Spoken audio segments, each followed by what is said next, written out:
Les doy la más cordial bienvenida al seminario que tiene por tema conocer los signos de alerta y desafíos en la vida cotidiana y escolaridad. Estamos muy contentos de la gran participación el día de hoy y es por eso que queremos en primer lugar agradecer su gran motivación y confianza hacia nosotros por poder ser parte de su camino de aprendizaje en salud mental, y también les invitamos a seguirnos en nuestras distintas redes sociales, que son las que pueden ver a continuación, para así también ir enterándose de todas nuestras actividades y también de todos los seminarios gratuitos que vamos realizando. Pueden seguirnos en adipa.cl, que es el Instagram de Adipa Chile. También nos pueden seguir en Facebook de Adipa o adipa.mexico si es que nos están eh, siguiendo desde ese país. A continuación les presentamos la agenda de la instancia de hoy de este seminario.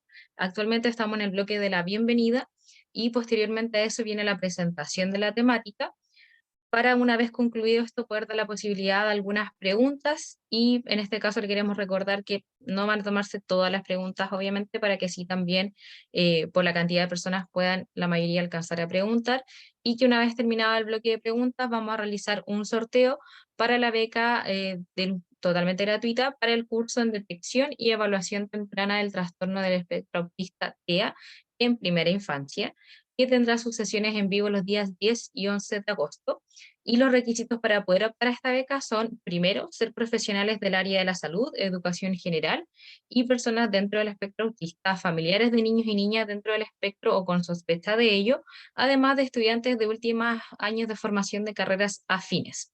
Y segundo, es que el sorteo se va a realizar solamente con las personas que hayan participado en toda la sesión, por lo que las invitamos a participar hasta el final. Durante el sorteo necesitamos que todas las personas estén atentas y con sus nombres reales dentro de la sesión, así que así los podemos encontrar durante el sorteo. Y posterior al sorteo de la beca vamos a compartir el link para que ustedes puedan registrar su asistencia y así también puedan recibir de manera automática el certificado por este seminario. También se les va a compartir una imagen QR para que luego del sorteo también puedan acceder al certificado de esta forma. Con respecto a modo de información general, como pueden ver en la diapositiva, los micrófonos se van a mantener silenciados durante toda la sesión y se reactivarán solo en el bloque de las preguntas. Y en este caso, para lo que lo puedan hacer es a través de las reacciones, levantando su mano, y así vamos a ir dando la palabra uno a uno. Se puede levantar en el icono y luego también se puede bajar de esa misma forma. El chat, a su vez, también va a ser moderado durante la sesión y podrá ser utilizado por las y los participantes, aunque en algunos momentos también se va a inhabilitar para que así esté la total concentración durante la sesión y lo que exponga la docente. Les recordamos que a todos y a todas que tenemos un canal de ayuda disponible de lunes a sábado para cualquier consulta, duda o comentario que necesiten realizarnos, y que lo pueden hacer directamente a través de sac@dipa.cl. Finalmente, los queremos dejar a todos y a todas invitados a que puedan apoyarnos compartiendo estos seminarios, que son 100% gratuitos, a todas y todas sus colegas y conocidos. Y les deseamos, en este caso, una jornada muy enriquecedora. Le agradecemos nuevamente desde ADIPA por su participación. A continuación, para dar paso al seminario, quisiera presentar a la docente del día de hoy. La expositora que impartirá la presente sesión es Claudia Caballero, quien cuenta con formación en evaluación, diagnóstico e intervención en TEA, desde el modelo integrativo de atención, complejidades en la clínica en el espectro autista, subtipos y comorbilidades, habilidades sociales y sexualidad en el autismo. Es certificada en AOS2 y diplomada en niñas y mujeres en el espectro autista en la Universidad KS de Argentina, con más de 20 años en el ejercicio dedicado a su carrera a acompañar a personas con discapacidad y sus familias para mejorar su calidad de vida, promoviendo la inclusión como un derecho innegable. Actualmente es directora ejecutiva de la Fundación En Primera Persona, espacio que acoge principalmente a mujeres dentro del espectro autista, acercándolas a su diagnóstico, a apoyos terapéuticos y acompañamientos educativos, para favorecer su inclusión y participación social en bienestar. Sin nada más que agregar, le doy el paso a Claudia para que inicie la exposición el día de hoy. Muchas gracias, Valentina. Les doy la bienvenida a todos, a todas, a todes. Estaba leyendo ahí el chat, tenemos personas de distintos lugares de Chile, y si me quieren escribir antes de empezar la presentación, desde dónde son, para conocernos un poquito. no podemos hoy día extendernos tanto y conversar, ¿verdad? Pero sí me gustaría saber desde dónde son, porque veía que César era de Curanilahue, había alguien de Arica, de Ancud, del Biobío, de Melipilla, de Punta Arenas, bien, de Ñuble, de Paine, de Los Ángeles. Tenemos a personas de todo Chile, Talca, Temuco, Coquimbo, y también había alguien por ahí de México. Vamos a estar en México, vamos a hacer en octubre tenemos un curso para México, va a ser exclusivo para México, que es de derechos respecto de la neurodivergencia, así que ahí nos vamos a estar encontrando también, eso va a ser en octubre. Y en Chile lo tenemos también ese mismo curso, también en octubre, pero es para Chile. De Renca, de Santiago, fantástico, y qué bonito que la tecnología nos pueda conectar y aunque estemos lejos, porque nuestro país es largo, ¿verdad? Que nos podamos ver, podamos conversar, aprender a través de esto, conectarnos con la gente de México también, ¿no es cierto? Pasar la frontera, eso es muy bonito y se lo agradecemos a la pandemia que dio tanto impulso, ¿no es cierto?, a la tecnología, de Loncoche también. Bueno, les doy la bienvenida, yo espero que este seminario, ¿verdad? Es cortito, pero es la antesala, como lo decía Valentina, del curso que viene la próxima semana de autismo en primera infancia, detección, ver todos los síntomas, la evaluación, un poco de educación del manejo con la familia también, que son temas muy relevantes, muy importantes que necesitan ser atendidos, así que desde ahí les agradezco hoy día el interés, el estar aquí, el tomarse este tiempo y querer aprender, porque en el fondo en la medida que todos nos informamos, que todos y todas nos informamos, aprendemos, ¿no es cierto?, hacemos de este espacio un mundo mejor para todos los niños, niñas, jóvenes y adultos dentro del espectro autista y por supuesto a sus familias. Les voy a compartir pantalla para que comencemos, ¿no es cierto?, la presentación de hoy día. Y después, como lo decía Valentina, vamos a abrir el espacio para preguntas, para ir conversando un poquito, ir aclarando dudas. Quisiera saber si tenemos hoy día alguna persona dentro del espectro autista que requiera que yo deje la presentación con la franja lateral para que pueda irse guiando, o a todos les acomoda que esté así en modo de presentación. Los leo en el chat. Si hay alguien que necesite que yo ponga la franja al lado y no tenerlo en modo presentación, lo podemos hacer. Tal parece que no. Así que bueno, lo hacemos, está bien así. Gracias, Natalie. Lo hacemos entonces en modo presentación y vamos a partir con nuestra temática de hoy, ¿no es cierto?, que es autismo en primera infancia, sus principales signos de alerta y los desafíos en la vida cotidiana, ¿verdad?, y en la escolaridad.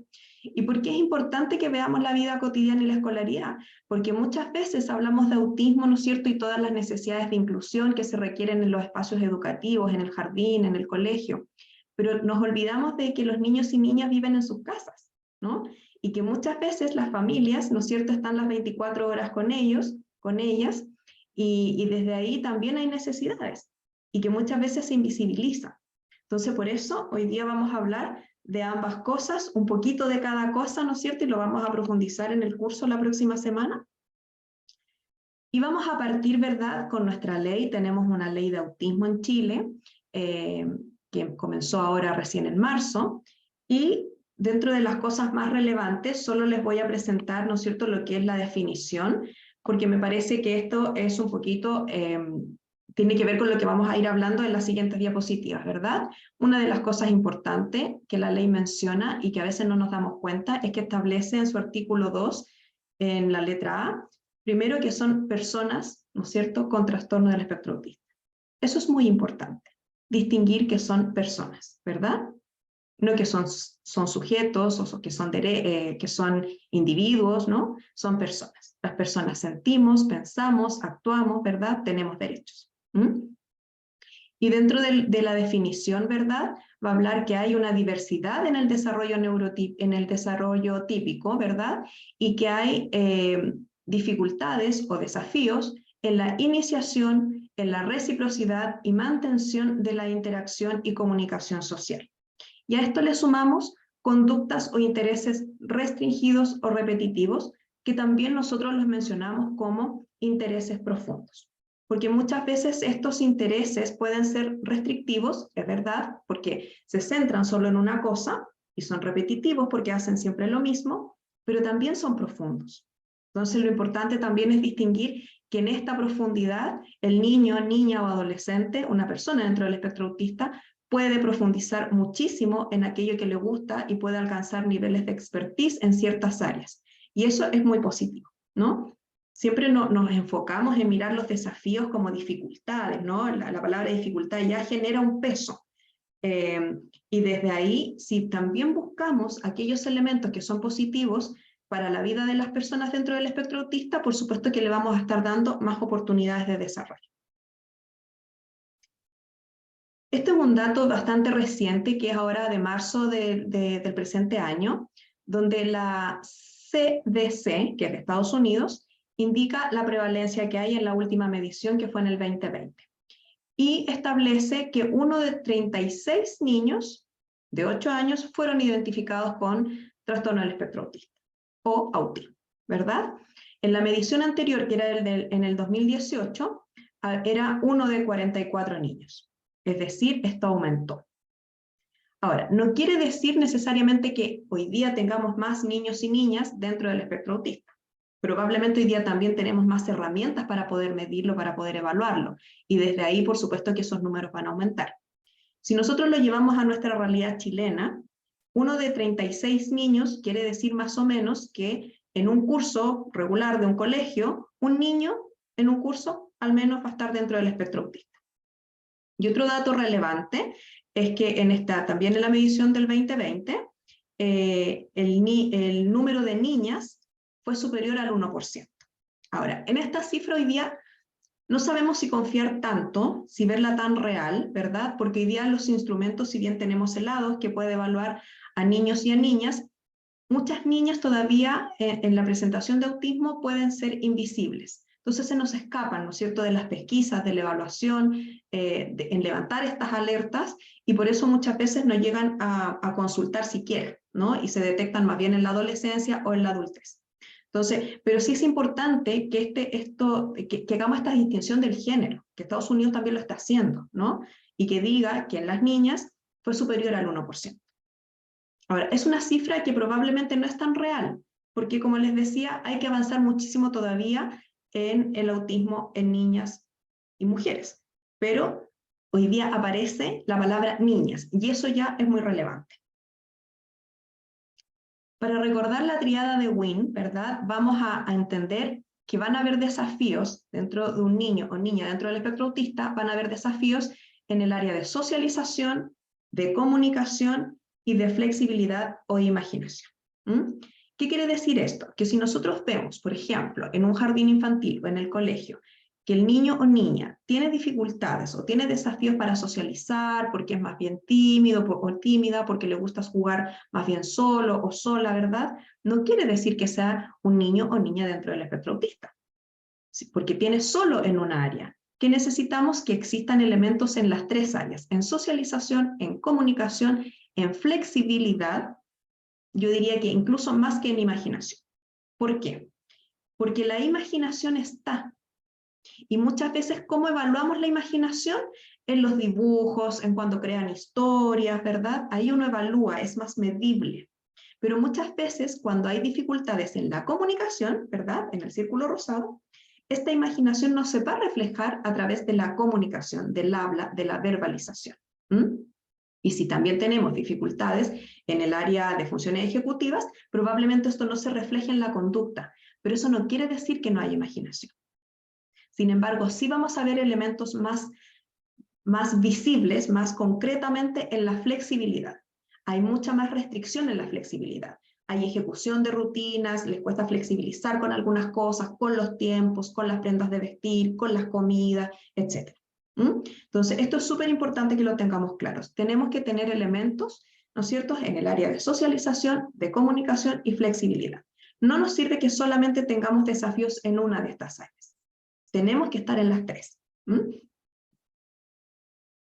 Si nosotros analizamos el juego, que es lo que más hacen los niños y niñas cuando son pequeños y pequeñas, Esto es súper interesante porque empezamos a depurar muchas cosas y empezamos a prestar atenciones a peculiaridades, a características específicas del juego.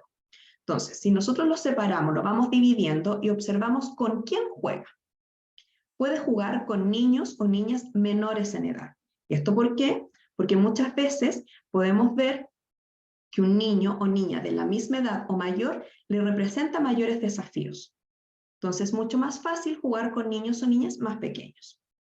También puede ser que juegue mejor o se desempeñe mejor en un juego con un adulto. ¿Por qué? Porque el adulto muchas veces va a resultar ser un mediador del juego. Va a ir dando instrucciones, va a ir creando cosas, puede decir, ¿y si hacemos esto? ¿Y si hacemos esto otro? ¿Si lo ponemos acá encima?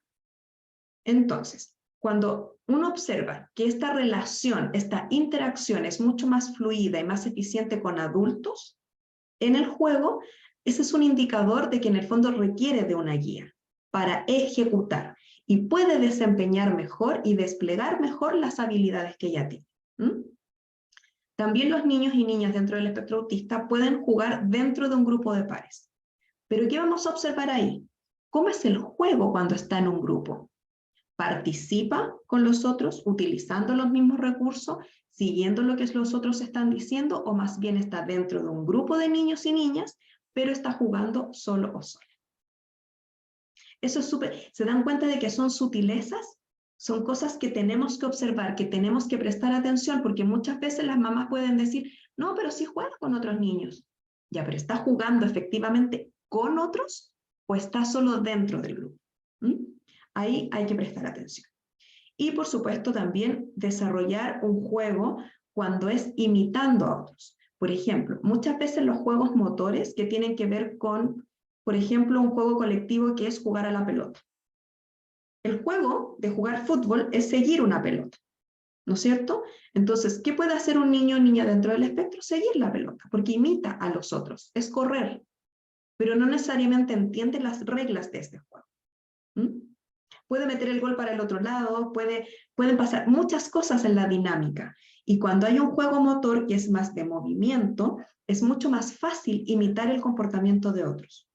Por eso cuando están en clases de educación física, a muchos niños y niñas dentro del espectro, estamos hablando en la edad de educación parvularia, primero, segundo, tercero básico, porque ya en la adolescencia eso cambia, les resulta entretenido. ¿Por qué? Porque hay un espacio que es abierto, es en una cancha, ya no es en la sala, hacen todos lo mismo, ¿no? Todos saltando, todos corriendo, todos trotando, todos hacen lo mismo.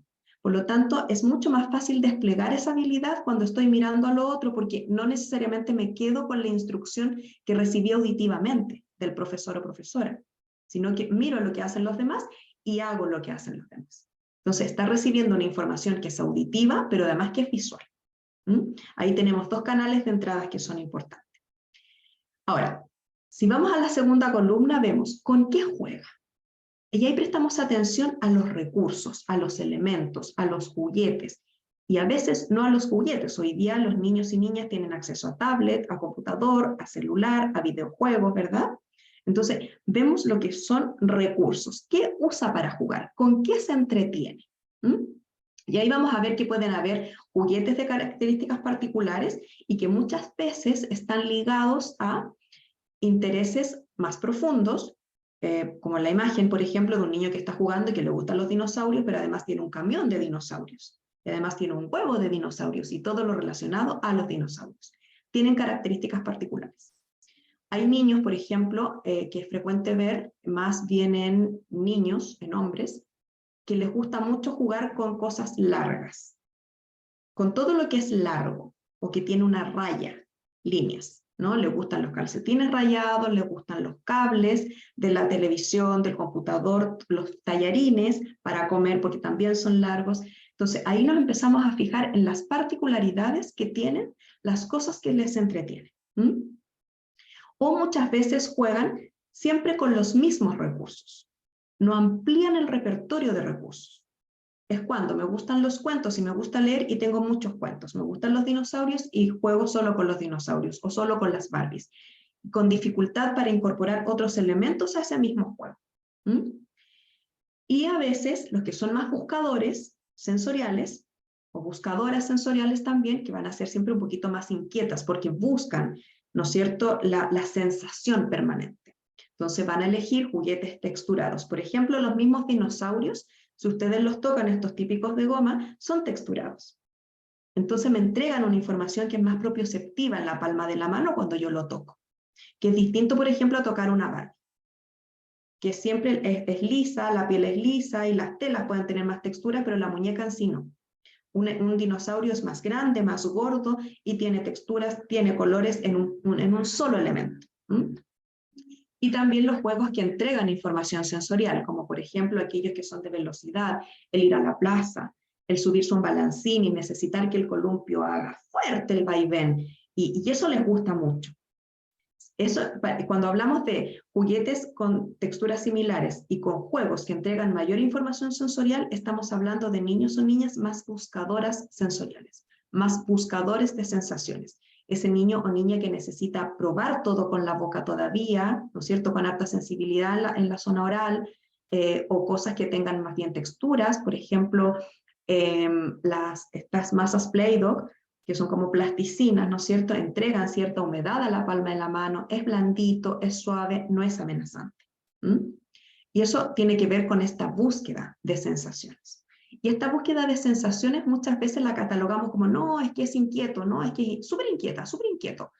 Pero si nosotros miramos el trasfondo de eso, la búsqueda de sensaciones también entrega una autorregulación, ¿no? Cuando el niño o niña está más ansioso o ansiosa, necesita moverse más. Y el movimiento y la necesidad de tocar ciertas texturas va a bajar ese nivel de alerta, va a reducir, va a calmar, va a llevar un poquito a la calma. Todas las cosas tienen explicaciones de base. A veces nos quedamos solo con lo que vemos, ¿no?, con la foto del momento, pero todo tiene una explicación de base. Y eso es lo que tenemos que tratar de entender para poder entender cómo es el procesamiento de ese niño o niña. Ahora, en el juego. ¿Cuándo juega más? Muchas veces los niños y niñas se pueden activar más bien en la noche. Y muchas veces las mamás se encuentran diciendo es que no se acuesta nunca, y a eso de las 5 de la tarde es como que se prende. Yo no sé si es porque comió azúcar o porque tomó once, pero se activan mucho más en la noche. Y esto incluso suele pasar en la adolescencia y en la adultez. Muchas veces esto les acompaña por el resto de la vida, pero después ya aprenden a conocerse solitos. Más hoy día en la infancia todavía dependen harto de la ejecución de sus familias o de sus cuidadores. También cuando otros juegan, prefieren retirarse de ese lugar, ¿no? Es lo que escuchamos típicamente, que dicen, no, en realidad cuando están en el recreo se aísla, o cuando están en los juegos de rincón se aísla, tiende a aislarse, ¿no? ¿Y esto por qué es? Porque efectivamente un recreo o un juego de rincón tiene muchos estímulos visuales, más movimiento, más ruido, ¿verdad?, más interacción con otros, y la necesidad de retirarse a un lugar tranquilo en el fondo disminuye esos estímulos. ¿Y qué nos dice a nosotros esa conducta? Que puede haber una sensibilidad sensorial. Y por eso yo me aíslo, porque me siento más seguro, tengo menos amenazas. Y muchas veces también se activan o juegan o requieren de juguetes al momento de comer. Y esto no necesariamente tiene que ver con la necesidad de jugar por jugar en el horario de comer, sino que más bien tiene que ver con una conducta evitativa, porque no me gusta estar sentado o sentada comiendo, o no me gusta esta comida, o presento una selección alimentaria derechamente. Entonces es más bien una conducta evitativa de otra conducta. Y respecto de la intensidad en el juego, van a haber juegos que tienen movimientos, y esto, como yo les decía, van a haber niños y niñas que prefieren este columpio súper fuerte y volar, ¿no es cierto?, sentir que el pelo se les mueve, sentir el aire en la cara, en el cuerpo. Pero también van a haber otros que requieren de movimientos que son más tranquilos, donde el movimiento del columpio, que es bien vestibular, puede ser que tengan miedo a esos movimientos, a los movimientos bruscos o en altura, o cuando no tengo los pies sobre la tierra. Entonces ahí, ¿no es cierto?, la preferencia de estos juegos va a ser juegos más bien de mesa, de muñecas, o de armar legos, o de juegos de mesa. Van a haber niños que disfrutan la altura, ¿no es cierto?, estando o no con los pies sobre una base, sobre una superficie. El columpio, por ejemplo, no tiene una superficie donde pueden poner los pies, pero subirme arriba de un árbol sí tiene. y es mucho más propioceptivo. Por lo tanto, la información, ¿no es cierto?, que viaja desde que los pies se ponen en el tronco del árbol, ¿no es cierto?, viaja y requiere de invertir mayor fuerza o mayor energía para sujetarse, para firmarse y no caerse. Y disfrutar de movimientos que son intensos, que tengan fuerza. En esta foto de la segunda columna, ¿no?, que hay un niño dentro de una caja, a muchos niños y niñas les acomoda este juego dentro de un espacio reducido. Hoy día existen estas como carpas que venden, que uno los pone en el living, en el patio, y a los niños y niñas les gusta estar dentro de estas tiendas, que son espacios más controlados, más reducidos. ¿Y por qué? Porque ese espacio representa un espacio seguro, un espacio de calma, con estímulos controlados por ellos y ellas mismas. Entonces, de alguna manera, es un espacio que contiene desde lo propioceptivo. No quiero decir con esto que la carpa lo abrace o abraza, ¿no?, sino que es un espacio más controlado y más reducido. Incluso los espacios dentro de los closets. Muchas veces las niñas y niños eligen este espacio más oscuro, más silencioso dentro de los closets. Y eso por la información también, porque tiene menos estímulos, tiene menos luz, y si ustedes se dan cuenta, todo lo que yo les estoy diciendo, estímulos, cosas concretas, luz, tiene que ver con lo sensorial. Ahora, ¿en qué vamos a prestar atención? Y estos son una variedad de alertas, ¿no?, que nos pueden dar, en el fondo son indicadores que podemos prestar atención. Y cuando uno los va mirando, uno dice, ya, ¿a qué corresponde esto en la tríada de Wim? ¿Corresponde a socialización? ¿Corresponde a flexibilidad? ¿O corresponde a comunicación? Por ejemplo, puede haber temor a ensuciarse. Eso es sensorial, que si bien no está dentro de la tríada de Wim, si nosotros vemos como analizamos la conducta, como el temor a ensuciarse, me ensucio las manos y ¿qué hago? Me limpio, me lavo, no quiero tocar, rechazo, ¿no? Cuando hay sensibilidad, recordemos que va a haber una evitación, porque es lo natural. Y si bien esto tiene que ver con un área súper específica, que es sensorial, integración sensorial o procesamiento sensorial, hay una baja flexibilidad para atreverme a tocar cosas, a hacer cosas nuevas. Solo me quedo haciendo lo que yo sé que para mí es seguro y que no es una amenaza. Por ejemplo, cuando van al colegio o van al jardín, usan siempre la misma colación. El yogur del mismo sabor o la galleta de los monitos que me gustan de la marca, que me gusta la cajita de jugo, que es de esta marca o de este sabor. Y ahí vamos viendo también que hay una baja flexibilidad respecto a la alimentación. Muchas veces nos toca ver a niños y niñas con cierta resistencia a peinarse o a cortarse el pelo. En el caso de las niñas, obviamente el peinarse representa un poquito más de desafío que en los niños, porque los niños tienen el pelo más corto, a las niñas se les puede enredar el pelo y muchas veces las mamás tienden a cortárselo para que no tengamos esta dificultad todos los días antes de ir al colegio. Eso para nosotros puede ser un indicador. Y si pensamos de qué, también es de procesamiento sensorial. Porque implica peinarse, implica tocar, implica humedad, si es que usamos agua para desenredar el pelo, etc. Juegos intensos o muy pasivos, que era lo que hablábamos anteriormente, ¿no es cierto?, donde este repertorio probablemente se va a restringir a solo estas preferencias y no va a ampliar el repertorio a juegos más exploratorios o de otros recursos o de otros espacios. Muchas veces también las niñas y niñas, aunque sea invierno, tienden a subirse las mangas con frecuencia. Y muchas veces las mangas, cuando se las suben, no se las suben solo hasta el antebrazo, incluso las suben hasta después del codo, más arriba. Y uno les dice, oye, pero hace frío, ¿no tienes frío? No. Y eso les acomoda. Y ahí también estamos hablando, o es un indicador del procesamiento sensorial. Lo mismo es cuando observamos que con frecuencia se sacan los zapatos. Y puede ser que en la casa tengamos el hábito de sacarnos los zapatos, toda la familia. Pero cuando además vemos esto que ocurre en el espacio educativo, sobre todo en el jardín, cuando llegan y se sacan los zapatos, o están en la mesa y debajo de la mesa se sacan los zapatos, ¿no? También va a ser un indicador de una necesidad propioceptiva y tiene que ver con integración sensorial. Lo mismo ocurre con las uñas largas, que es similar a lo de peinarse o cortarse el pelo. Muchos niños y niñas tienen temor, no les gusta cortarse las uñas. Es más, que lo hemos visto en niñas, principalmente las niñas a muy temprana edad utilizan la lima por iniciativa propia. solo para evitar que las mamás les corten las uñas. Entonces aprenden a limarse las uñas, porque además el ejercicio de limarte las uñas también es propioceptivo, o sea, hay un elemento que está empujando tu dedo, está empujando la uña y además tiene un efecto, ¿no? Que va cortando, va reduciendo la uña. Y de hecho lo ejercen de manera autónoma para evitar el cortaúñas. Y también pueden haber molestias con el uniforme. Y cuando hablamos de uniforme, en el caso, por ejemplo, de las niñas que usan falda, molestia o incomodidad por usar falda y necesitan usar buzo.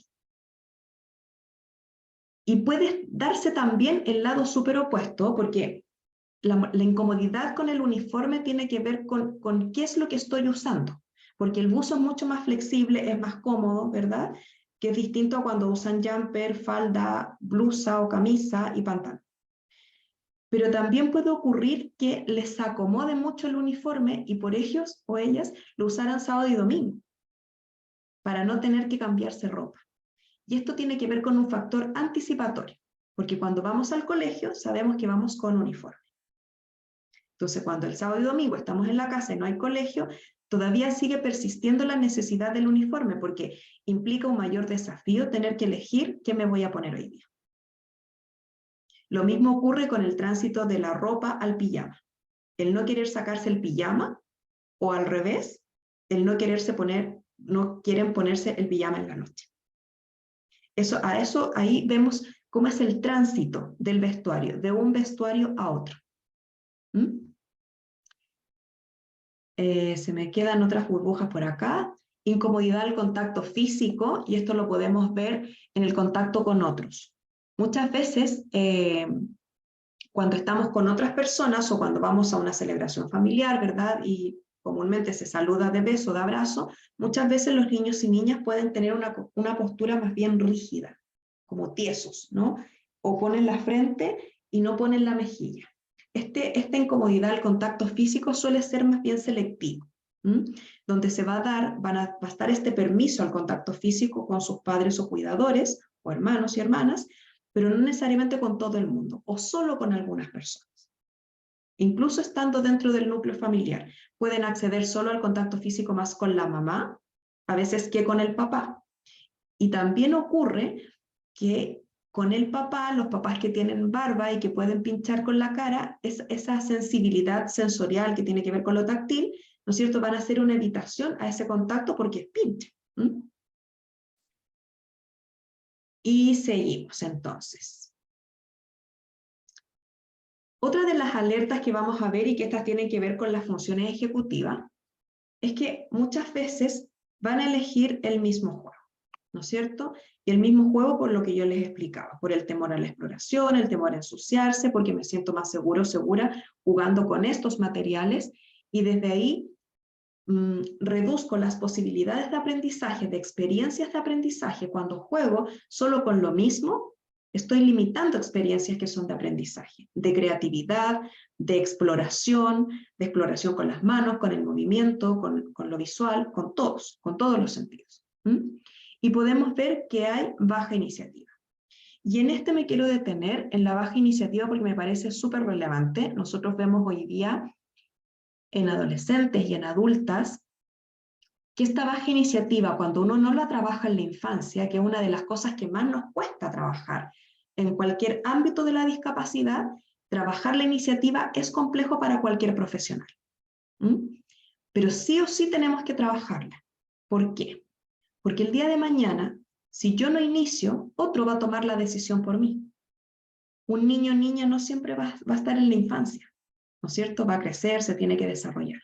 Y si no educamos en tomar la iniciativa, otros van a tomar las decisiones por ellos. Y a medida que crecemos los seres humanos tenemos desafíos mayores, decisiones más importantes también.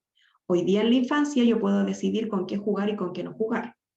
El día de mañana, cuando salgo del colegio, tengo que decidir qué quiero estudiar.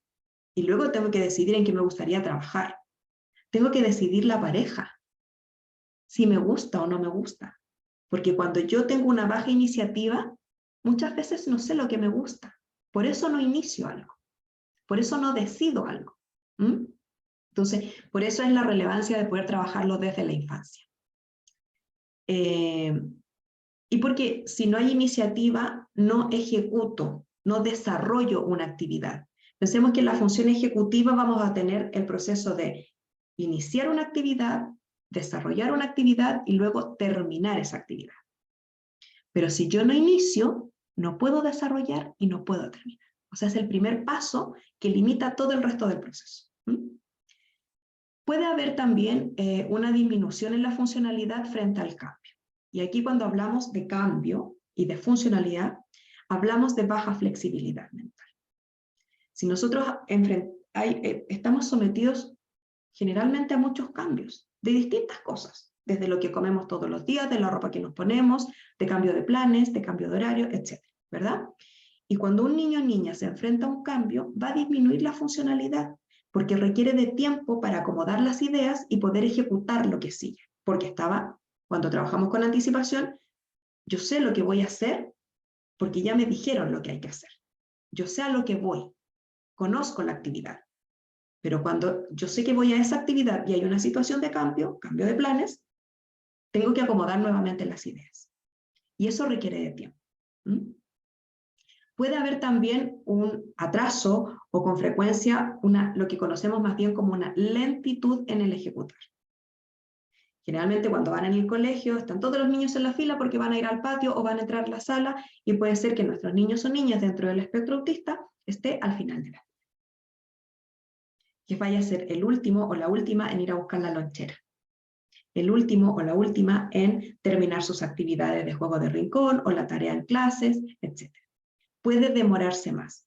Y esto puede tener que ver con un desafío que sea más del ámbito atencional, pero en la función ejecutiva, cuando ejecutamos, cuando desarrollamos la actividad, necesitamos un planeamiento mental que tiene que ver con la iniciativa. Cuando yo inicio algo, antes de iniciar, pienso, ¿qué voy a hacer? Si yo voy a hacer esto, ¿qué necesito para hacer esto? Ideo, ¿verdad? Creo una idea. Entonces, esta lentitud muchas veces puede darse porque efectivamente en la planificación, en como yo lo imaginé, no necesariamente tengo la misma velocidad con las manos para hacer. La mente suele ser mucho más rápido incluso que lo que tengo pensado. Y porque también en la infancia tenemos una baja dimensión del tiempo, que es distinto cuando somos adultos y que incluso aún en la adolescencia y en la adultez, estos síntomas pueden persistir. Que hay una baja dimensión del tiempo. Quiero hacer muchas cosas. Y muchas veces nosotros mismos o mismas nos podemos pillar en eso, como decir, pucha, debería hacer tantas cosas en el día y puedo hacer una. Pero no necesariamente tiene que ver con la baja dimensión del tiempo, sino que puede ser porque surgieron otras cosas que tienen que ver con la contingencia. Entonces, cuando tenemos una baja dimensión del tiempo, un niño o niña no sabe cuánto se va a demorar en ejecutar lo que tiene imaginado en su mente. Y por eso uno puede ver mayor lentitud y porque puede haber también una lentitud en el procesamiento de la información. Como decíamos antes, puede haber una baja exploración. Y la baja exploración del medio tiene que ver muchas veces por temor, y eso lo vamos a ver mucho más cuando tenemos un niño o niña con hipersensibilidad sensorial. Porque frente a la hipersensibilidad o sensibilidad sensorial, ¿qué vamos a hacer? Evitar el estímulo. Esto es lo mismo que cuando tenemos una llama de fuego, ¿no es cierto? ¿Qué hacemos si ponemos la mano sobre la llama de fuego? La sacamos, porque nos quemamos, ¿cierto? Evito el estímulo que es adverso. Esto tiene que ver con lo mismo. Puede haber una baja exploración por temor a ensuciarse, a conocer, a hacer, a estar con otros, ¿verdad? Entonces, eso lo tenemos que tener bien presente. Cuando hay sensibilidad, va a haber sí o sí una evitación. Cuando no hay evitación, es porque además hay una baja conciencia de lo que estoy viendo o de lo que estoy procesando o interpretando de ese estímulo. Pero si hay conciencia, ¿no es cierto? Evito el riesgo. Cuando no hay conciencia, no evito el riesgo. Voy. Y aunque me caiga, y es cuando a veces uno ve un niño que puede estar subido arriba de algo muy alto y uno dice, pero te vas a caer. Pero no hay conciencia del peligro.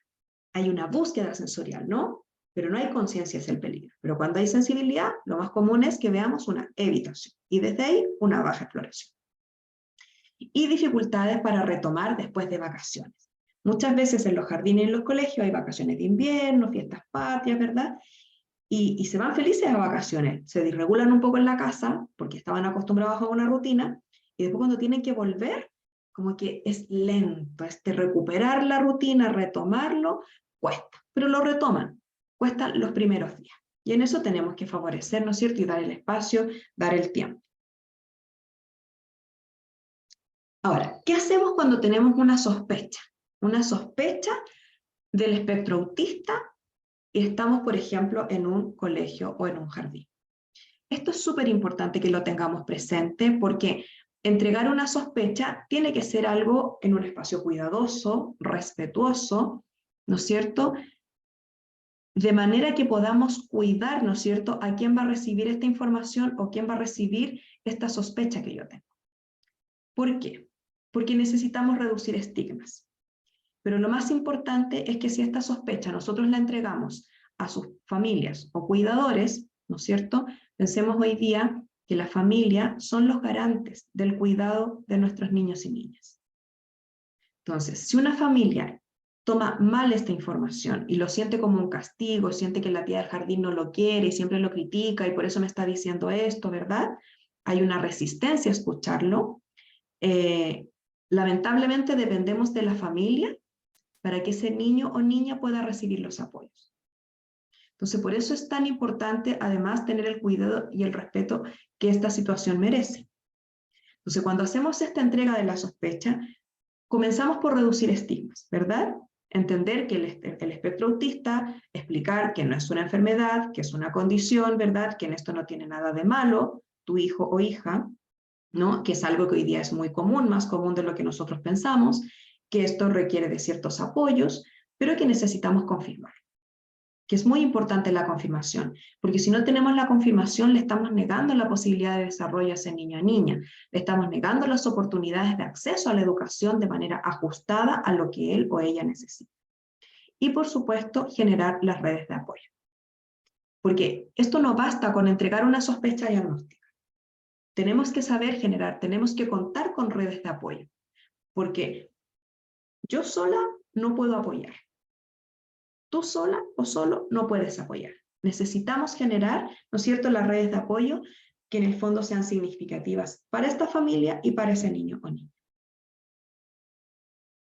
Entonces, cuando entregamos la sospecha diagnóstica a la familia, ¿no es cierto?, necesitamos hacer una evaluación para hacer la confirmación del diagnóstico o ver si es que hay otro diagnóstico o otra neurodivergencia o si o hay otras comorbilidades que también puede ser, porque el TEA o el autismo generalmente viene con comorbilidades. Hay otras cosas, la ansiedad, trastornos de conducta alimentaria, que son las más frecuentes, etcétera. TDA, ¿no es cierto?, el trastorno de déficit atencional, con o sin hiperactividad.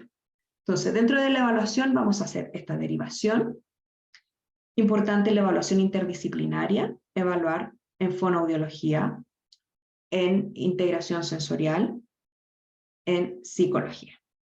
Súper importante. ¿Por qué? Porque son perspectivas distintas. No nos podemos quedar solo con la evaluación psicológica, porque van a haber áreas que son súper relevantes en el autismo, como por ejemplo la integración sensorial, que la psicóloga no lo va a poder mirar. Entonces, la norma dice que tenemos que tener una evaluación interdisciplinaria, mirar cada área y cuáles son los desafíos que hay en cada área. Y desde ahí, ¿no es cierto?, nos vamos haciendo un poco la idea de cuáles son los desafíos en esta tríada de WIN o en todas estas partes, en todas estas áreas, y poder como definir en el fondo cómo vamos a apoyar, qué es lo que sigue. El A22, por supuesto, que es el instrumento hoy día considerado gold estándar internacionalmente y que es el único instrumento estandarizado en el mundo para evaluar autismo.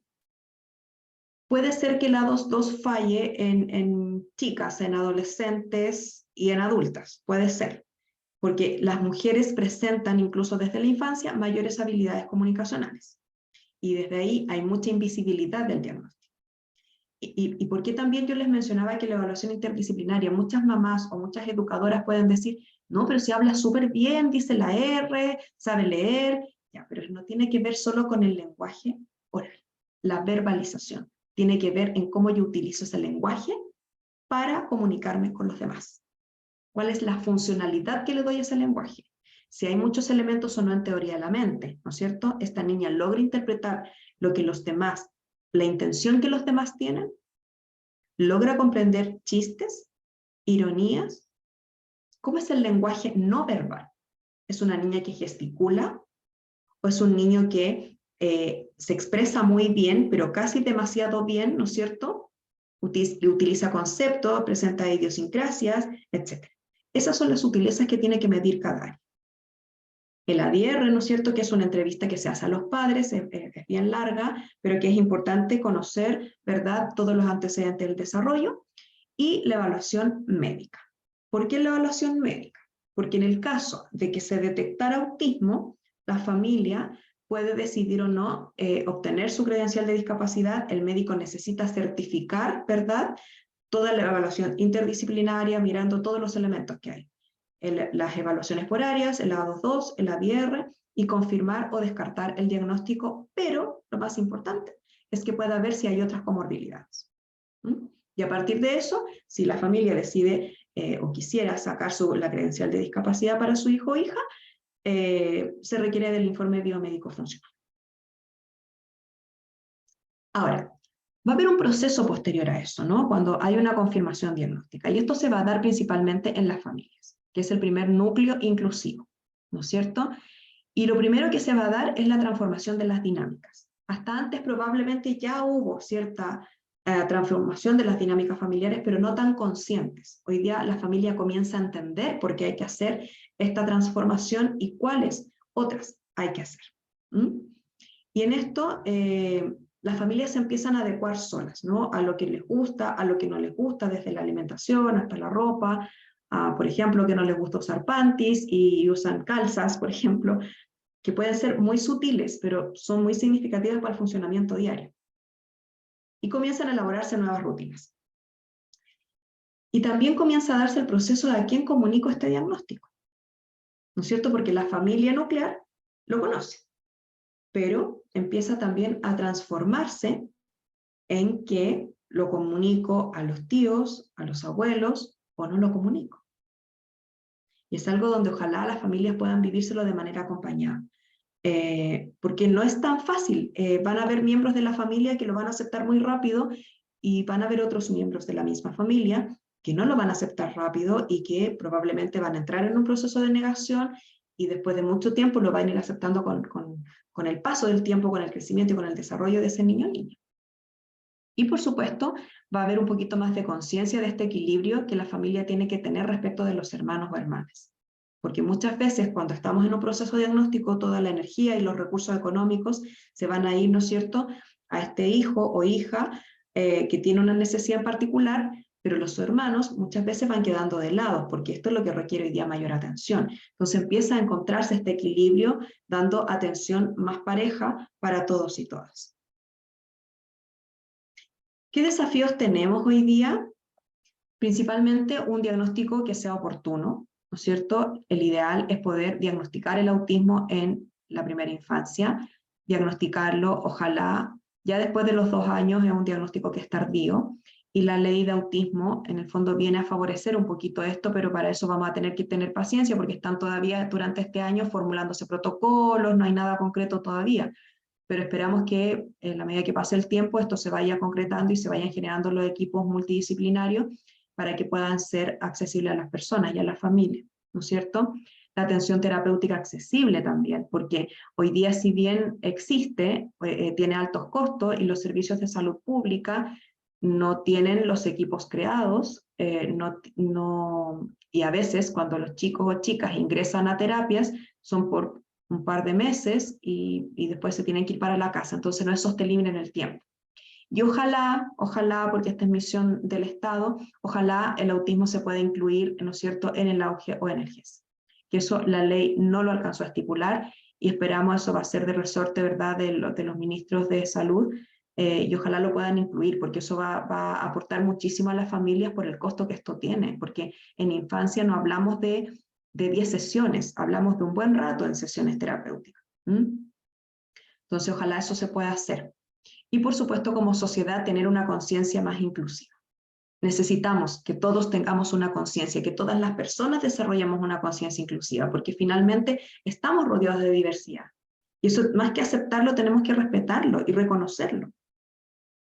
Y la inclusión y la equidad en la educación, que es un elemento fundamental para el desarrollo, para el aprendizaje, ¿verdad? Hoy día, si bien hay muchos colegios que tienen equipos PIE, muchas veces los PIE no dan abasto y no pueden dar la atención necesaria porque se entiende que no están creados para hacer terapia o generar espacios terapéuticos, sino que más bien para prestar un apoyo en la educación. Pero necesitamos que eso se fortalezca. Y lamentablemente la ley TEA habla mucho de salud, pero no habla tanto como uno quisiera con plazos establecidos para educación. Y ojalá podamos avanzar en eso. Eso es muy necesario hoy día, muy necesario, porque tenemos chiquillos y chiquillas que hoy día están, por ejemplo, en la universidad y no contaron con los apoyos ni en sus colegios antes. Entonces, hoy día estamos haciendo diagnóstico a chiquillos y chiquillas ya jóvenes, adultos. Y estamos solicitando los apoyos en las mismas universidades, que también tienen sus programas inclusivos. Entonces, hay que avanzar en eso, en la educación, en todos los ciclos de la educación. Espacios recreativos y culturales adaptados. Hoy día para un chico o chica TEA que va al circo o que va al teatro donde van a haber muchos aplausos probablemente y mucha gente, probablemente no se va a quedar con la grata experiencia del espectáculo, sino que se va a quedar, ¿no es cierto?, con la sensación que vivió sensorialmente en ese espacio. Entonces también tenemos que avanzar en esos espacios más recreativos y culturales, tener acceso a la cultura, y así como la cultura para todas las personas, ¿no? Y conciencia, que lo que yo les decía, y respeto por la diversidad. En la medida que avanzamos en eso, también avanzamos como seres humanos y como sociedades, independiente del lugar donde vivamos. Hoy día tenemos que entender que la diversidad forma parte. O sea, si ustedes miran sus propias casas, sus hogares, está lleno de diversidad, no a todos les gusta lo mismo, los que viven bajo este mismo techo y que han sido criados iguales, bajo una misma mamá o papá, todas las personas somos distintas y tenemos que reconocerlo, aceptarlo y abrazarlo, porque ahí está la riqueza del ser humano, en que seamos distintos. ¿Qué vamos a evitar, no es cierto, en los espacios educativos? Ojalá las salas, y principalmente en los jardines infantiles, las salas muy saturadas de elementos, dibujos, cosas pegadas, cuando ya no tenemos muro para pegar más cosas, colgamos cosas, ¿no es cierto? Y muchos recursos que finalmente no aportan, sino que saturan sensorialmente a cualquier niño, dentro del espectro o no, digamos. Esto genera confusión, dificulta la planificación, dificulta la ejecución también. Si vamos a trabajar iniciativa, vamos a dar opciones, pero no muchas opciones, como este niño que tiene muchos platitos, ¿no? No muchas opciones. La idea es que facilitemos la iniciativa y que no lo llenemos de información. Si vamos a dar opciones, demos 2 opciones o 3, pero no 5, porque ahí ya lo vamos a perder. O sea, por cualquier edificio. Si vamos a hacer celebraciones de cumpleaños, ojalá evitar los accesorios de cosas que no les gusten en el cuerpo, como la corona, los aritos, el collar, que a veces resultan ser súper incómodos. Entender que muchas veces los cumpleaños no son eventos gratos para un niño o niña dentro del espectro autista. Y esto tiene que ver por el factor personas, ¿no? Por el factor cantar cumpleaños feliz, donde todos cantan muy fuerte, la piñata, ¿no es cierto?, que es un trauma para muchos hoy día jóvenes y adultos y lo refieren como un trauma. Es alguien rompe la piñata y aquí hay que salir arrancando porque es una amenaza constante, ¿no? El que se te tiren encima, el alcanzar a, y además no alcanzar a recoger ni un dulce, entonces el nivel de la satisfacción en el desempeño también disminuye. Entonces mejor evitar esas cosas y entender que a lo mejor un cumpleaños se puede celebrar en su propio estilo. ¿Qué nos importa? Que disfrute, que disfrute. Y si no disfruta con el cumpleaños convencional, busquemos otras formas. ¿De qué formas disfruta este niño o niña? Y ahí generamos ese encuentro, ¿no? Ese encuentro consigo mismo también. Muchas veces los actos en los colegios son, ¿quién disfruta los actos del colegio? Las mamás, los papás, porque los profesores tampoco, ¿no? De ver, ¿no es cierto?, a los niños y niñas en el escenario. Pero eso muchas veces es un evento lleno de estrés, con una ropa que incomoda, con una ropa que no elegí, ¿verdad? Y ¿a quién le acomoda eso?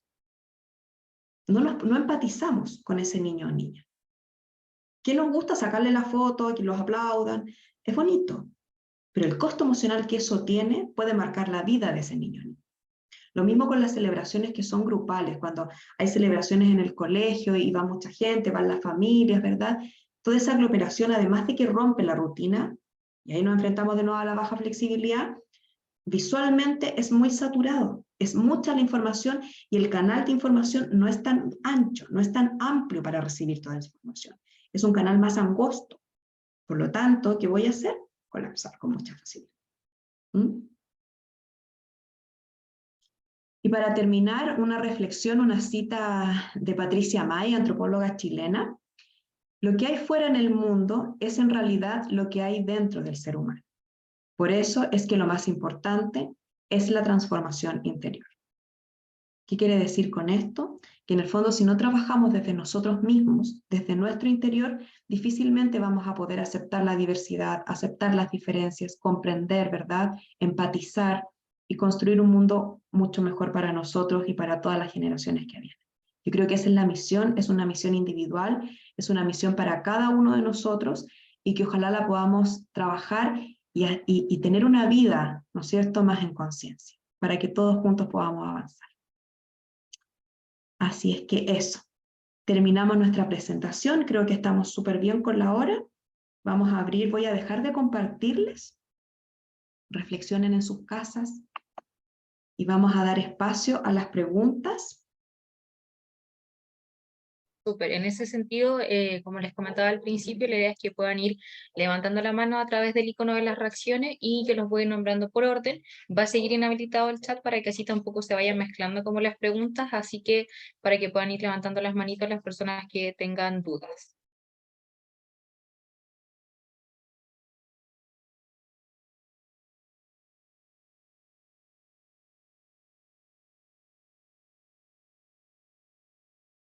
Susana tenía, a ver, vamos a partir primero con Tamara Álvarez. De todas maneras, si es que no pueden habilitar la reacción, también ahí pueden habilitar la cámara y hacer algún gesto. Vamos a partir con Tamara Álvarez.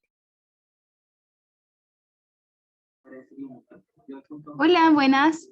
Mi pregunta es, ¿a qué edad se puede diagnosticar?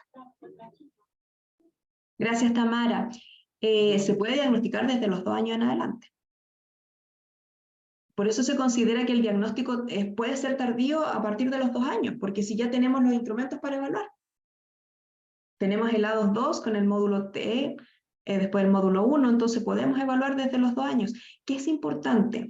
Y aquí para mí hago una sincera crítica hoy día a los pediatras y a los neurólogos, que no son especialistas en autismo. Es que efectivamente, que nos ha pasado que hay mamás que están detectando, o hay educadoras que en los jardines están detectando algunos síntomas, y cuando hacen la consulta al médico, al pediatra dice, no, pero si se le va a pasar, si... es casi contra manejo conductual, más o menos que la culpa es tuya, ¿no? Que no lo sabes regular porque el niño no come porque es mañoso, etc. Entonces, aquí yo creo que es frente a la duda, si aquí hay mamás o hay educadoras, frente a la duda, siempre consultar. Evaluación interdisciplinaria, al tiro, porque ahí vamos a ver por área cuáles son los desafíos que tiene específicos. Entonces, y muchas veces también los neurólogos, que no son especialistas en autismo, están diciendo, no, mira, esperemos hasta los 6 años. Ya, pero esperar hasta los 6 años, ¿qué nos implica? Que no podemos solicitar ajustes en el colegio, adecuaciones, que no tiene acceso a terapias, a un espacio terapéutico, por lo tanto estamos limitando los accesos a salud y accesos a educación, que por ley son derechos. Entonces, no se queden tranquilas. Cuando hay una sospecha, no se queden tranquilas, de verdad, porque muchas veces no podemos confiar hoy día en la tranquilidad del médico. Entonces, es mejor consultar. Y si no te quedaste tranquila con eso, a otro médico. Listo. Pero no se queden tranquilas.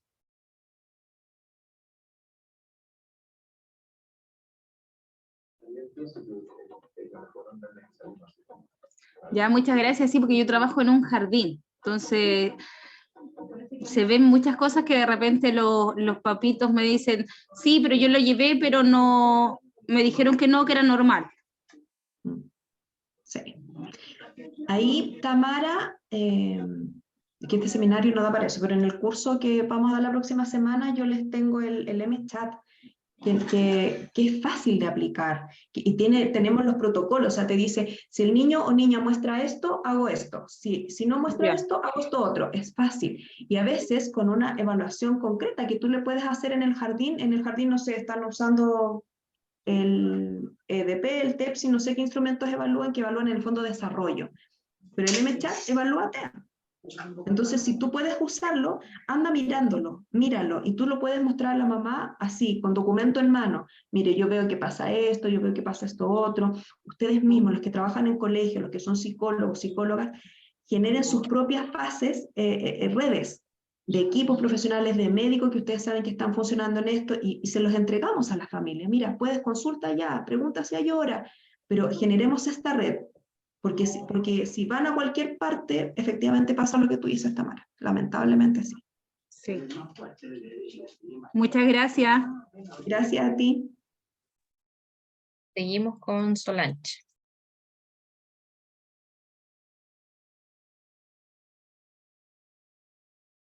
Está silenciada, Solange. Ahí sí. Sí. Hola, buenas tardes. Mira, yo Hola. te quiero agradecer bastante con el contenido que presentó hoy día, ya que igual soy educadora en educación especial, lo cual que tengo un chico con TEA, así que excelente recordar lo que ya me había aprendido anteriormente, recordarlo para reforzarlo con mi hijo y siguiendo teniendo conocimientos más previo a lo que tiene mi hijo y otros niños que comparto con ellos. Así que solo agradecerte porque preguntándote. Gracias, Me costó Solange. harto, tuve un pequeño problema para entrar, pero perfecto.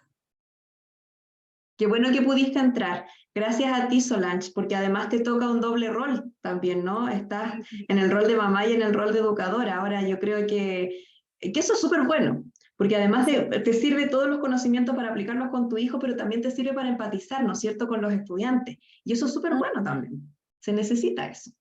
Gracias a ti. Ya, gracias. Seguimos con Susana Flores.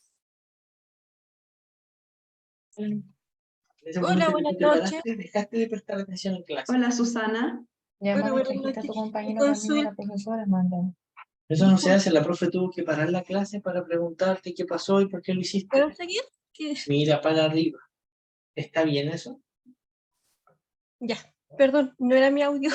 Ya, pero ahora sí. Hola, buenas noches, mi nombre es Susana Flores. Quería hacer una consulta. Bueno, yo soy profesora y también tengo un chico, mi hijo de 11 años, que están dentro del espectro. En su colegio no tiene tutora sombra y ha costado un mundo que volvamos a la actividad rutinaria, estar en clase, no escaparse. Y me solicitaron a mí como mamá que yo estuviera como tutora. Entonces quería preguntar, ¿qué tan funcional es que yo como mamá pueda estar de tutora de mi hijo? Por dos situaciones, porque lo que hemos visto desde cuando entró al colegio, la relación en casa se ha ido deteriorando también. Está más como complicado conmigo, es un gallito constante, cosa que antes no pasaba. Entonces esa es mi consulta. ¿Qué tan funcional que yo como mamá sea tutora de mi hijo en clases? Gracias, Susana, por tu pregunta, porque yo creo que la situación que tú vives le pasa a mucha gente, ¿ah? Cuando los colegios, las escuelas especiales empiezan a solicitar apoyos externos, ¿no? Uno entiende que si estás en una educación especial es porque es especial, ¿verdad? Y tienen los apoyos para poder atender las necesidades de los chicos que ahí asisten. Ahora, si tú me preguntas, yo lo que prestaría atención, que me llamó la atención de lo que tú me dijiste, es que ha habido un deterioro en la relación familiar. Yo prestaría atención si efectivamente tu hijo se siente cómodo en ese espacio. A eso quiero llegar. Si es tan cómodo para él que la mamá esté ahí, porque si bien yo sigo siendo su mamá, yo soy, a lo mejor tengo algunos conocimientos, soy profesora, tengo alguna diplomado, pero soy su mamá en el fondo. Entonces lo que yo veo que acá en casa, la relación con él se ha ido deteriorando. Es como, no quiero que vaya a hacer clase, no quiero que esté cerca, como que está casi como un rechazo. Entonces esa es mi consulta, ¿qué tan funcional es que yo esté ahí? No, yo creo que ya tienes ahí a la vista un deterioro en la relación y eso es una consecuencia de eso y no corresponde. Entonces, probablemente yo creo que tienes que tener una reunión con el colegio, explicar la situación y porque en el fondo no puedes deteriorar, o sea, lo que más tú tienes que cuidar es la relación con tu hijo. No puedes exponerlo a esto. Creo que no es sano para ti ni para él. Y creo que es algo que el colegio tiene que saber resolver. Yo no sé, Susana, de dónde tú eres, pero me acuerdo de un caso, hay municipalidades que otorgan este servicio de asistentes sombras a los colegios. Pero no sé si en la municipalidad donde tú vives o que te corresponde a ti tenga ese servicio, pero hay municipalidades que lo tienen. Yo soy de la ciudad de San Carlos, cerca de Chillán.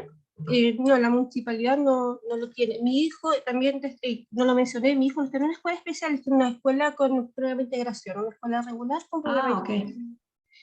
Ya, pues.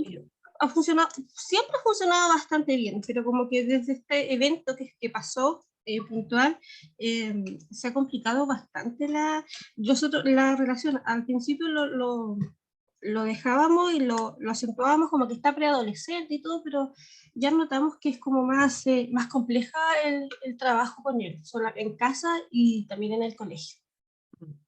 Sí, yo cuidaría ahí la relación familiar. Y porque claramente él no quiere que tú estés ahí, entonces yo creo que es algo que el colegio tiene que saber resolver y si no que el colegio también busque los apoyos afuera, sobre todo si a un equipo PIE, si pertenece a la municipalidad, que lo busque a través de la municipalidad o incluso del departamento de discapacidad de la misma municipalidad y si no es municipal también puedes consultar ahí si tienen esos servicios en Ya, claro. las oficinas de discapacidad. Muchas Pero creo gracias. que es algo, Susana, que el colegio tiene que resolver, que no corresponde que tú lo resuelvas. Ok, muchas gracias, te lo agradezco. Seguimos con Leslie Cisterna.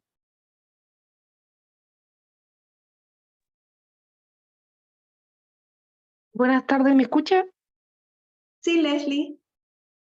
Bueno, yo quería agradecer, muy bueno el seminario. Yo soy psicóloga y me pareció bastante claro y muy detallado. Y quería, por favor, saber si sería posible que usted nos compartiera algún material para poder nosotros tenerlo a mano y poder también impregnarnos un poco de él y familiarizarnos un poco más con el TEA. Por favor, le agradecería en el alma.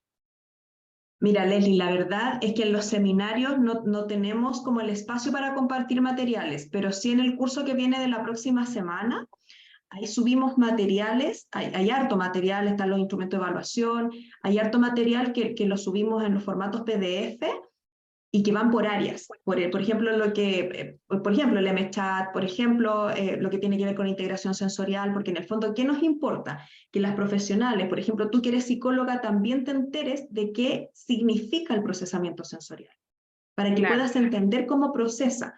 Pero lamentablemente en este formato de seminario no podemos, porque son hartos documentos en el fondo.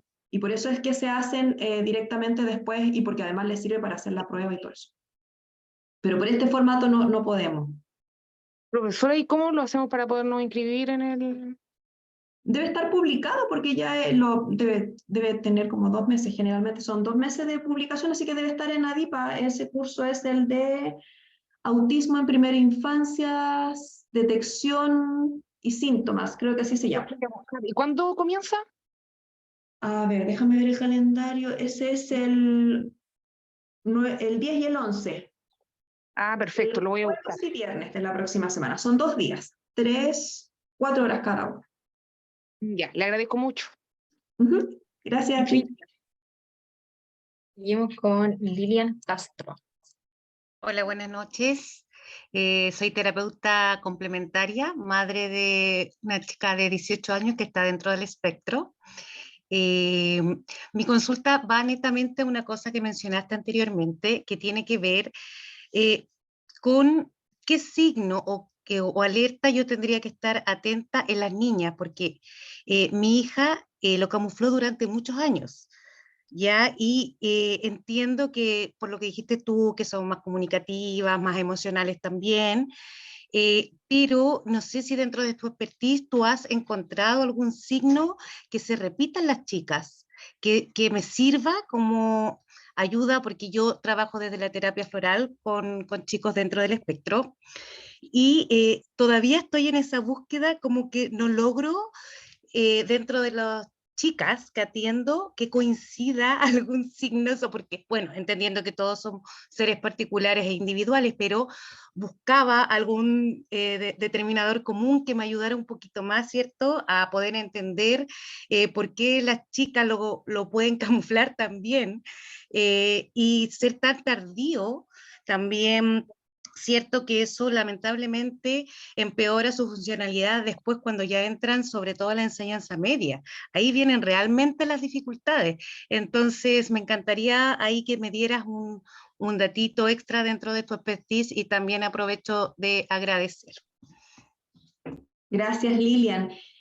Sí, absolutamente tienes razón en todo. O sea, el camuflaje, súper importante en mujeres. Los hombres también camuflan, ¿eh? No es que no camuflen, pero las niñas camuflan desde ya muy temprana edad. O sea, nosotros vemos a los 4 años ya la niña puede estar camuflando, porque en el fondo el primer aprendizaje, acuérdense que es por imitación. Entonces las niñas comienzan a imitar las conductas de otras niñas.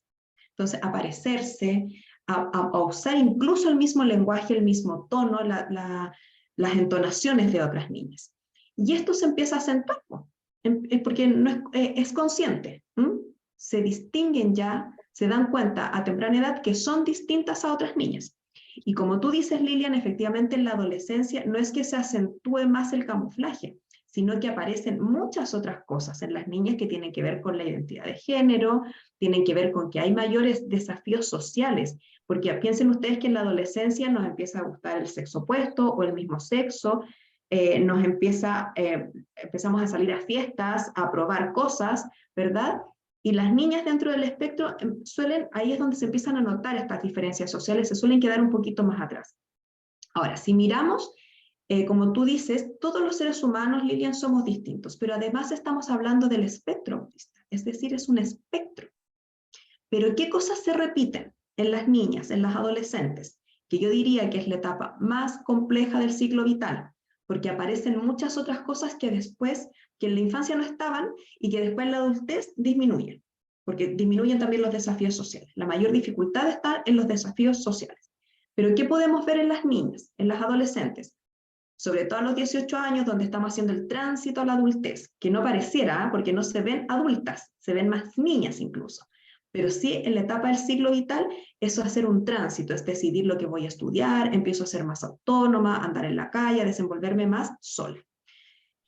Podemos ver que hay un perfil complaciente, ¿no?, de las niñas y adolescentes que complacen en todo, que siempre dicen que es bueno, que todo les gusta, aunque no les guste, pero hay una hiperempatía, eso es un factor clave también en el autismo, el camuflaje, la hiperempatía, y la mayoría, ¿no es cierto?, ser más complacientes. Las chicas que no son complacientes se detectaron antes, más en la infancia, porque se mueven más, son un poquito más disruptivas, se notan más, mientras que las que son complacientes son más calladitas, y frente a una discusión, que puede ser una conversación, por ejemplo, de política, un tema controversial, ¿qué van a hacer? Van a evitar eso. No van a querer generar ruido. Entonces, hay varios perfiles dentro de las chicas. Apoyos, sin duda, sí, Lilian, tienen que tener apoyo. Yo creo que ya pasó la peor parte, ¿eh? Ahora viene una etapa más libre. Cuando ya salen del colegio, se liberan de bastantes cargas, pero sí es importante acompañarlas, ¿no es cierto?, en estas tomas de decisiones, ¿verdad?, orientarlas y buscar los apoyos que le hagan sentido. Lo que nosotros vemos en la fundación, que trabajamos con, la mayoría son mujeres autistas, vemos que los apoyos logran ser súper efectivos. Es más, yo diría que las áreas que más favorecen en esta edad, cerca de los 18 años y en la adolescencia, es la fonoaudiología, aunque ustedes no lo crean. Porque todos dicen, no, pero si habla súper bien, se expresa súper bien cuando quiere. Pero efectivamente la comunicación es muy importante en esa etapa de la vida. Y cuando las educamos, las psicoeducamos en cómo poder conversar, en cómo aprender a poner límites, que también lo trabaja la psicología, pero que en la fonoaudiología se trabaja de manera funcional. ¿Cómo digo que no? ¿Cómo digo que algo no quiero hacerlo? ¿Cómo digo que quiero participar en algo? ¿O cómo digo que no quiero participar en algo? Que es lo que más les complica. Decir que no quiero, no puedo, y liberarla de esas cargas y educarlas en eso, de verdad que les sirve mucho. No sé, Lilian, si respondí tu pregunta, porque es para largo. El tema del autismo en mujeres es precioso, es maravilloso y tiene muchas, muchas aristas. Pero espero haberte aportado Gracias. en algo. Sí, muchas gracias. Un gran aporte.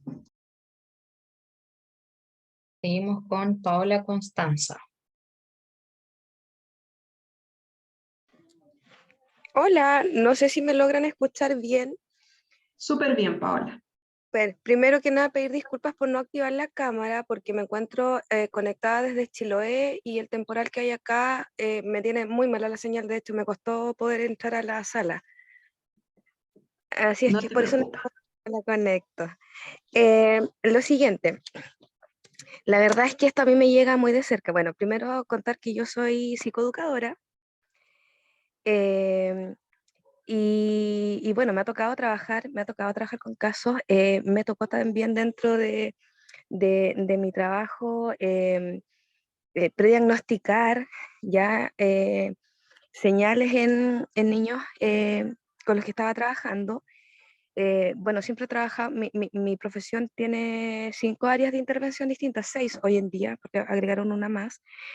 Y una de ellas es el área de educación, ¿ya? Mi profesión tiene que ver con prevención y reparación y vulneración de derechos infanto-juvenil. Nosotros ayudamos a reeducar conductas. Entonces, voy a lo siguiente. Tú estabas hablando de, bueno, primero que nada, de felicitarte, excelente exposición, buenísima. El tema autismo tiene para mucho y da para mucho. Y lo siguiente es decirte, bueno, en relación a lo que decías tú de las evaluaciones tardías, sí, mira, me llega muy de cerca, porque mi esposo, que hoy en día tiene 35 años, hace un año atrás, recién un año atrás, eh, previsualicé, bueno, lo que pasa es que yo estuve 8 años fuera del circuito, estaba trabajando, quedé embarazada y me dediqué con la hija menor a criarla. Vino la pandemia, vino el estallido social, la pandemia. Entonces, recién ahora que tiene 6 años, volví yo hace un año atrás de nuevo a trabajar y estaba completamente fuera. O sea, yo me estaba dedicando a ser mamá, a ser esposa, a hacer otras cosas, dueña de casa y no estaba pendiente como de señales y signos y cosas y tal. Y hace un año atrás me explotó la bomba atómica cuando volví de nuevo a trabajar y me di cuenta de que mi esposo tenía muchos signos y que sí tiene autismo. 34 años y nunca lo diagnosticaron y pasó por periodos súper complejos en donde finalmente estuvo hasta con cuadros depresivos porque él no entendía por qué era diferente y por qué le pasaba eso y por qué lo aislaban. O sea, él tuvo que aprender a ser un ser humano funcional, ¿ya? Socialmente hablando, para poder encajar y para poder trabajar y poder en el fondo desarrollarse dentro de, o sea, yo te digo, él estuvo inclusive en la institución, él fue carabinero, estuvo casi 10 años hasta que con el tema del estallido social y pandemia, él me dijo, yo me voy. ¿Te fijas? Y obviamente yo siempre lo he apoyado, siempre le he dicho, yo contigo pan y cebolla, si tú te vas a la China, yo te sigo. Creo que nos hemos contenido mucho los dos y eso también lo ayudó a salir adelante y en el fondo salir del cuadro depresivo y todo el tema. Cuando nació Isabela, la hija menor, espérame cariño, eh, siempre vimos que era diferente y que era, claro, la fiel copia de su papá y que en el fondo eran diferentes los dos y claro, encontramos entretenido porque tenían cosas súper particulares hasta que cuando te digo, me estalló la bomba de visualizar y del prediagnóstico que le hice a mi esposo sobre el tema del autismo, y de soslayo agarró Isabela también, y resulta que sí, hicimos todo lo que teníamos que hacer, solicité en el colegio. Isabela obviamente no fue diagnosticada hasta recién este año, porque con el tema del estallido social y pandemia ella no hizo jardín ni prebásica, solamente hasta el año pasado que hizo kinder. Cuando empezamos el año escolar, ella ingresó a kinder al mismo colegio donde yo estaba trabajando. Entonces, el tema de la adaptación fue medianamente fácil porque mamá estaba ahí. Mamá es contención, mamá es apoyo, es apego, entonces Y obviamente con la expertise que tengo y las herramientas que tengo me sirvieron muchísimo para poder manejar y trabajar ciertas cosas, ¿no es cierto?, que son propias de y que te requieren de muchísima energía, mucho desgaste, tanto físico como emocional, sobre todo porque además de ser la profesional, sigo siendo la mamá y siempre lo voy a hacer. Entonces, marzo y abril del año pasado estuve en el colegio, después me cambié de trabajo por un tema económico netamente. Logré hacer bien el tema de la adaptación con Isabela y con su hermana mayor, que tiene 14, está en el mismo colegio. Yo me cambié y ellas quedaron en ese colegio, pero me sentí súper abandonada. Espérame, cariño, que estoy hablando. Disculpa. Y como te digo, me sentí súper abandonada porque cuando yo conversé con la maestra y le dije cuáles eran ¿no es cierto?, las dudas que yo tenía referente al tema y que había visualizado, ¿no es cierto?, que necesitaba que el equipo profesional hiciera las evaluaciones pertinentes a sus áreas, nunca lo hicieron. No tomaron en cuenta y resulta que Isabela empezó a somatizar. Ella es súper sensorial, muy kinestésica, y cuando se sobreestimula con los estímulos del ambiente, ella arranca. Resulta que empezaba a arrancar de la sala y se autoaislaba, y ya llegó a tal extremo de que, bueno, yo trabajaba a 1 hora de distancia después de cambiarme de trabajo. Me llaman a mi trabajo y me dicen que la niña se había arrancado y que no la podían encontrar. Después de media hora buscándola, la encontraron y estaba fuera del recinto del colegio. El colegio está a pasos de una carretera principal de la entrada de la ciudad. Te lo juro que me quería morir. A 1 hora de distancia, no poder hacer nada, mi esposo trabajando, lejos también, y no la encontraban. O sea, me sentí tan abandonada que ni siquiera la directora se había enterado de lo que había pasado. ¿Te fijas? Entonces me llama el inspector general solamente diciendo, es que sabes que tu niñita, la niña se escapó, no la pueden encontrar, y qué sé yo, no hallaba qué hacer. Entonces, creo que de parte de las instituciones también falta mucho, y sobre todo en el área de educación, de que se tome en serio este tema. A mi esposo años atrás sí le hicieron evaluaciones, pero nunca le encontraron nada y nunca sospecharon, ni siquiera se les pasó por la mente la idea de que podía ser TEA en alguna graduación. Y finalmente, después de haber pasado por el PIE, simplemente dijeron, no, él es diferente, es más problemático, porque dice las cosas como él. Yo siempre he dicho, tú eres brutalmente honesto. De esa forma lo describo. Entonces, hoy en día las personas que son brutalmente honestas son personas problemáticas, son personas violentas. Así le llamo hoy día a la sociedad a la gente que es honesta y que dice las cosas como son. Entonces te digo, el tema del diagnóstico tardío es súper potente. ¿Por qué? Porque te limita mucho las herramientas y los procesos que tú puedes ir haciendo desde ya, desde temprano, para poder adaptar y readecuar muchas cosas, sobre todo el tema de las mallas curriculares en el área de educación. O sea, mucho más que eso, Paola, mucho más que eso. O sea, partiendo de que si el colegio de tu hija no es un espacio seguro, o sea, ya partiendo de eso, ¿qué garantías te da de seguridad? Y por supuesto todo lo que tiene que ver con ajustes, ajustes razonables y adecuaciones curriculares. Entonces, hay una deuda súper grande. El diagnóstico tardío es una deuda y afortunadamente con la ley yo espero que esto se impulse y habemos muchos, ¿no es cierto?, que trabajamos justamente en eso, como en atender a esas necesidades que fueron invisibles, fueron personas con necesidades invisibles por muchos años, ¿no? De hecho, nosotros esperábamos que con la ley TEA se hiciera la trazabilidad y no quedó en la ley, porque en el fondo también es súper importante que si se está diagnosticando a un niño o una niña, también puedan hacer la trazabilidad con los padres. Porque si hay padres o madres, también tienen necesidades. Entonces, ¿cómo trabajamos? ¿Cómo apoyamos a una niña si esa madre no va a poder apoyarla lo suficientemente? También tiene que hacer su propio proceso. Yo me imagino lo que también les pasa con tu marido. Entonces, hay una gran deuda, sin duda. Pero bueno, estamos aquí, Paola, estamos aquí, todos juntos hablando de esto, así que eso viene de alguna forma a aportar también. Claro, y lo otro para como ir cerrando, porque de verdad me explayé mucho y espero que mi experiencia le sirva a alguno de las personas que está presente en el seminario, como para que sigan cateteando, que sean catetes cuando ellos vean cosas que hay luces rojas, hay signos de alerta que a veces por muy leves que sean, te dicen cosas. El comportamiento es la punta del iceberg y eso quiere decir que debajo del agua siempre hay algo más. Es lo que no se ve. Lo que no se ve en el ser humano es las sensaciones, las emociones, los sentimientos, lo que piensa, y hay que explorar. El comportamiento te está diciendo claramente que hay algo que no está bien, entonces uno como mamá, como papá o como profesional está, creo que en la obligación de explorar y de ayudar en el fondo a visualizar, ¿no es cierto?, qué es lo que hay. Ahora, la familia viene a jugar un rol súper importante. Yo te digo, yo hoy en día, por un tema, ¿no es cierto?, de sanidad personal y de proteger a mi familia, la que yo construí con mi esposo y con mis hijas, me alejé de mi familia nuclear.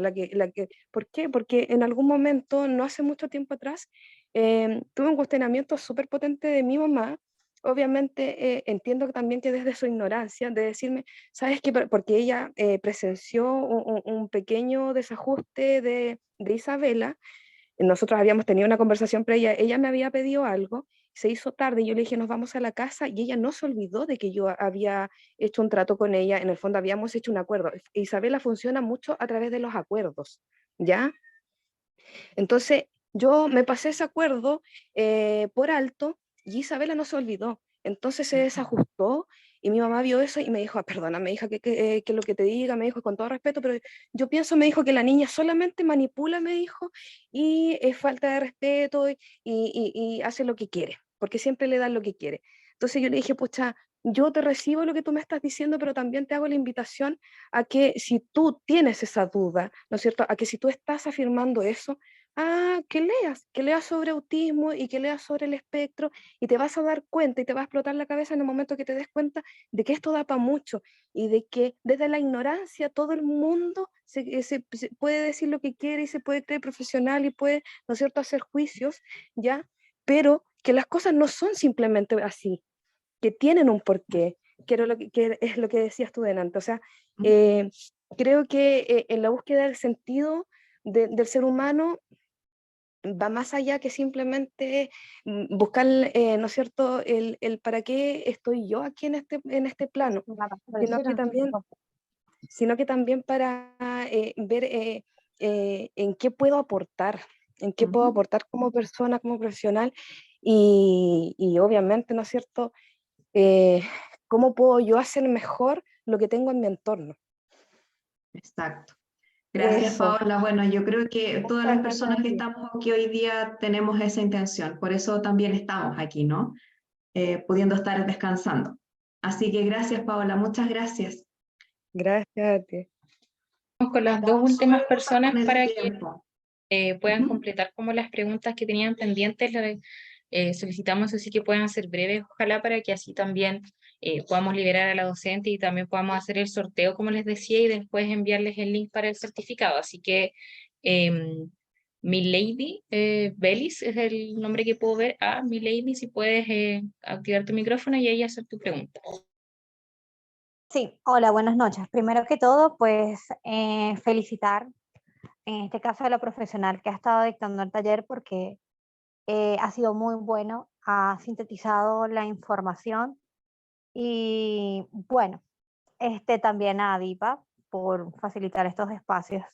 Bien, mira, mi consulta más que todo va para la profesional, es que ¿qué nos sugiere, verdad? Para nosotros que de pronto formemos parte de un programa PIE o que trabajamos dentro de una institución educativa, ¿verdad?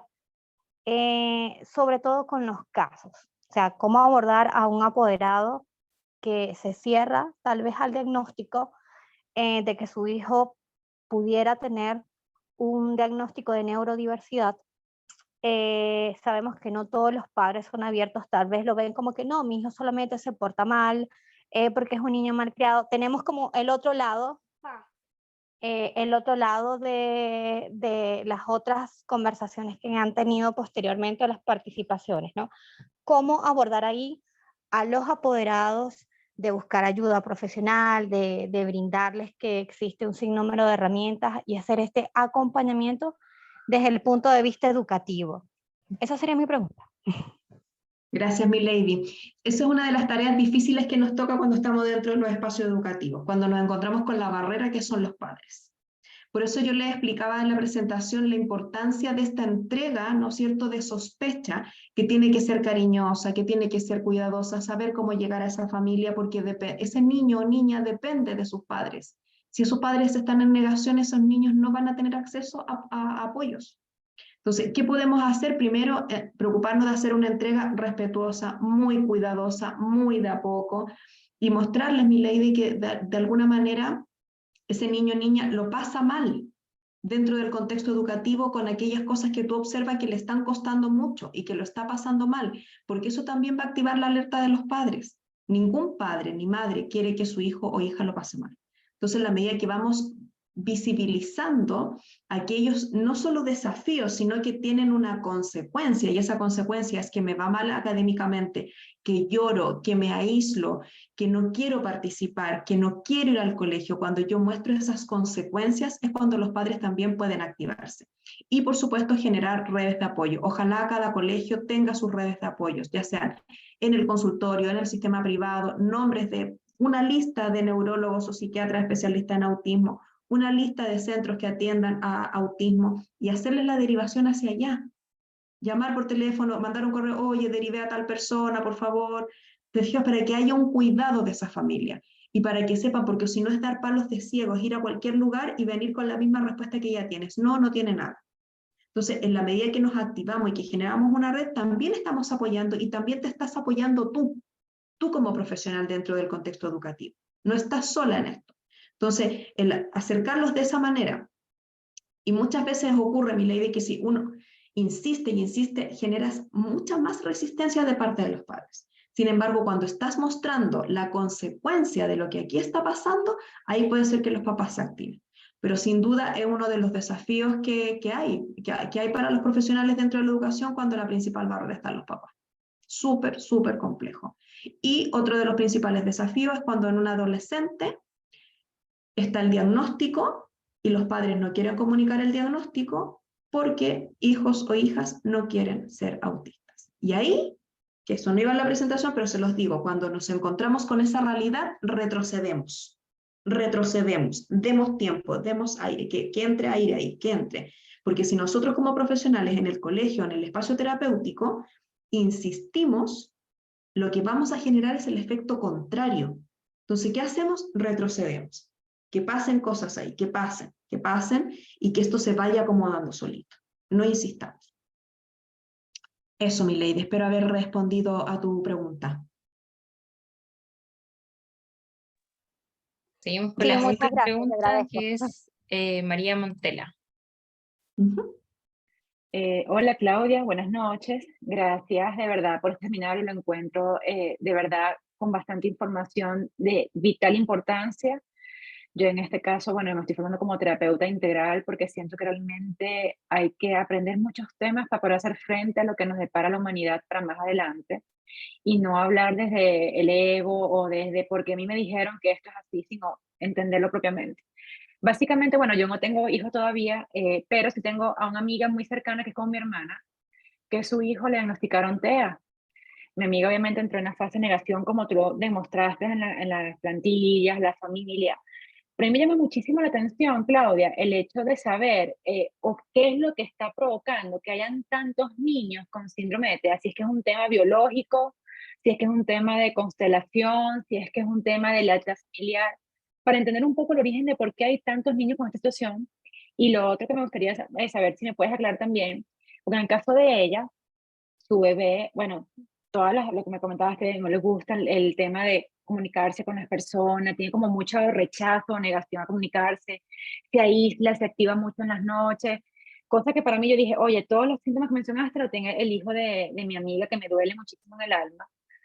para ella es su único hijo. De hecho, ella tiene un tema de frustración importante porque ella no quiere tener un segundo bebé por miedo que le salga igual con síndrome de TEA.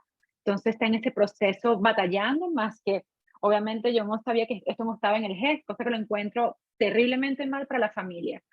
Entonces, claro, partiendo de ahí, ella me comentaba que su niño está sufriendo de calvicie y tiene son 7 años, porque el niño se arranca el cabello, le da por gritar, le da como ciertas pataletas. Entonces, claro, a mí lo que me llegó fue que a lo mejor le dije, Yurbi, ¿qué es lo que está pasando en tu ambiente familiar? Que el niño lo está recepcionando, lo está visualizando, pero él como puede, lo expresa desde la manera más inapropiadamente posible. Entonces, claro, no, que lo vaya con el neurólogo para que le manden gotas para dormir, que no sé qué, pero dije, no, es que algo está pasando en el núcleo familiar, que el niño lo está somatizando y lo expresa de esa manera. No sé si, eso es, no sé si lo que yo me llegó es correcto o es que en verdad puede tener algo con eso para yo pueda orientar a mi amiga. Varias cosas, María. Primero, el autismo hoy día no tiene una causa, ¿no es cierto? No está definida. Y no es que tengamos más autismo que antes. De autismo hablamos desde 1800. Solo que hoy día tenemos más instrumentos, están lados, hay más información, están estos mismos espacios donde estamos hablando de esto. De esto no se hablaba. Entonces, de alguna manera, hoy día es más visible porque tenemos más acceso a la información. Ok. Esto no es un síndrome. Antes hablábamos del síndrome de Asperger. Exacto. Y hoy día el síndrome de Asperger está dentro del DSM-5 y es autismo en el grado 1. Síndrome de Asperger ya salió de la nomenclatura y hablamos de autismo en grado 1. Ahora, lo que le pasa al hijo de tu amiga, se llama esto de arrancarse el pelo, se llama tricotilomanía, y puede ser que es importante que lo evalúe el médico porque claramente está pasando por una sobrecarga, no sabemos si sensorial, emocional, de exigencia académica o de exigencia familiar, etc. Pueden haber muchas causas, pero claramente es un síntoma de estrés. Y eso se puede presentar en muchas etapas de la vida. Ahora, si nosotros estamos viendo eso, tenemos que tener consciente de que aquí está pasando algo. ¿Qué es lo que hay que despejar? Es dónde está pasando esto. Está pasando en el colegio y cuando llego a la casa, finalmente es mi espacio de confort, mi espacio de cuidado y aquí lo expreso.